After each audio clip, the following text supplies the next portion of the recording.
മധുരം കഴിക്കുകയും വേണം എന്നാലും ഉണ്ടാക്കാൻ ഭയങ്കര മടിയാണെങ്കിൽ ഇതാ ഈ ഒരു റെസിപ്പി ട്രൈ ആക്കി നോക്കിക്കോ. ഭയങ്കര എളുപ്പമാണ്, കുറഞ്ഞ ഇൻഗ്രീഡിയൻസും മതി കേട്ടോ.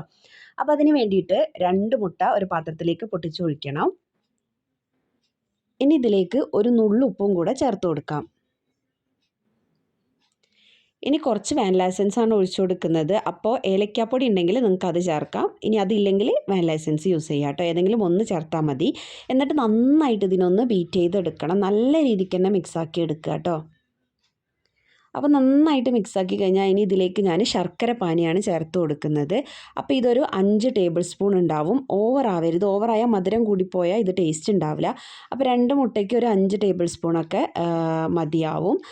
എന്നിട്ട് ഇതിനെ നന്നായിട്ട് മിക്സാക്കി കൊടുക്കുക. ഇനി നിങ്ങളുടെ അടുത്ത് തേങ്ങാപ്പാൽ ഉണ്ടെങ്കിൽ ഒരു 1/4 കപ്പ് തേങ്ങാപ്പാലും കൂടി ഒഴിക്കുകയാണെങ്കിൽ കുറച്ചും കൂടി ടേസ്റ്റ് ഉണ്ടാവും കേട്ടോ. അപ്പോൾ ഞാനിപ്പോൾ അത് ഒഴിച്ചിട്ടില്ല.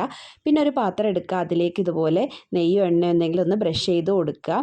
വെളിച്ചെണ്ണ യൂസ് ചെയ്യേണ്ട, എണ്ണയാണെങ്കിൽ സൺഫ്ലവർ ഓയിൽ യൂസ് ചെയ്യുക കേട്ടോ. എന്നിട്ട് അതിലേക്ക് നമ്മൾ ഈ മിക്സാക്കി വെച്ച കൂട്ട് ഒഴിച്ചു കൊടുക്കുകയാണ്.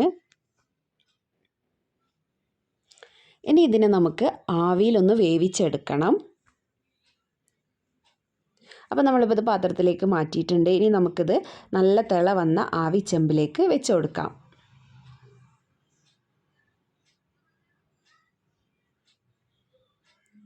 അപ്പോൾ ആവിച്ചെമ്പിലേക്ക് വെച്ച് കൊടുത്തിട്ടുണ്ട്. ഇനി ഇതിനെ അടച്ച് വെച്ചിട്ട് ഒരു 10 മിനിറ്റ് നമുക്ക് വെയിറ്റ് ചെയ്യാം. 10 മിനിറ്റ് കഴിഞ്ഞ് നമ്മളിത് തുറന്ന് നോക്കുന്ന സമയത്ത് ഇത് നന്നായിട്ട് ഇങ്ങനെ പൊങ്ങി വന്നിട്ടുണ്ടാവും. ഫ്ലെയിം ഓഫ് ചെയ്യുമ്പോൾ അതങ്ങ് താഴ്ന്നു പോകും കേട്ടോ. അതിനുശേഷം ഇത് തണുത്തതിന് ശേഷം വേണം നമ്മളിത് പാത്രത്തിൽ നിന്ന് അടർത്തി എടുക്കാനായിട്ട്. ഇനിയിപ്പോൾ ഇതിൻ്റെ സൈഡൊക്കെ ഒന്ന് ഇതുപോലെ ഇളക്കി കൊടുക്കാം തണുത്തതിന് ശേഷം.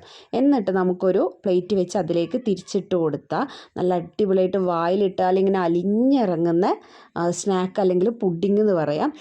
ഇതിനെ നമുക്ക് തണുപ്പിച്ചിട്ടും തണുപ്പിക്കാതെ ഒക്കെ കഴിക്കാം കേട്ടോ. എല്ലാവരും ഒരു പ്രാവശ്യമെങ്കിലും ഒന്ന് ട്രൈ ആക്കി നോക്കുക. ഇതുപോലുള്ള സിമ്പിളായിട്ടുള്ള റെസിപ്പികൾ വേണമെങ്കിൽ ചാനലൊന്ന് സബ്സ്ക്രൈബ് ചെയ്ത് വെക്കുക. ഇഷ്ടമായ ലൈക്ക് ചെയ്യുക, ഷെയർ ചെയ്യുക, സബ്സ്ക്രൈബ് ചെയ്യുക. അപ്പം മറ്റൊരു വീഡിയോ ആയിട്ട് വീണ്ടും കാണാതിരിക്കും. എല്ലാവർക്കും ബായ്.